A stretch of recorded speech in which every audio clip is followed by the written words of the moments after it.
students, today's topic vector, physics, 11th standard, we can say 9th standard, सब में काम आएगा. Vector is a physical quantity which is represented by magnitude and direction both. Okay, but the scalar quantity, no need of direction, only magnitude is required. Magnitude एक ऐसी चीज होती है जो मेजरेबल होती है. जैसे 2 किलो शक्कर लाया अपन, तो 2 जो है वो मैग्नीट्यूड है, 2 केजी, केजी तो यूनिट है, लेकिन 2 जो है वो मैग्नीट्यूड है.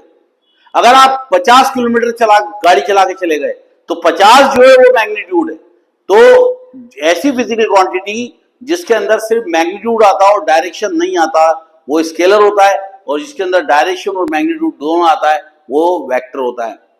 जो स्केलर होता है वो फिजिकल क्वांटिटी जिसके अंदर सिर्फ मैग्नीट्यूड की जरूरत होती है, डायरेक्शन की कोई जरूरत होती नहीं है. It changes with the magnitude only. It can be added by general law of algebra. When we add 2 + 5 9 + 7 this type of thing.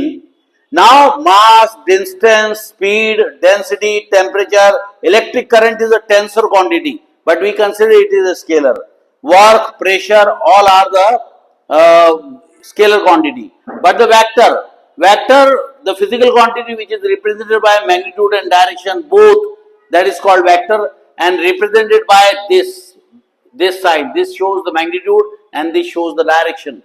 It changes, means vector quantity can be changed by magnitude or only by direction or both magnitude and direction, and it can be added by the special law of vector, that is called minus a plus a, like means if it is going this direction it will positive, it will this direction will be negative. So velocity, momentum, acceleration, force, torque and displacement, all are the vector quantity. So vector quantity is the quantity which is represented by magnitude and direction both, and the scalar is the quantity which is represented by only magnitude. So bye bye students, like करो, subscribe करो. God bless you all.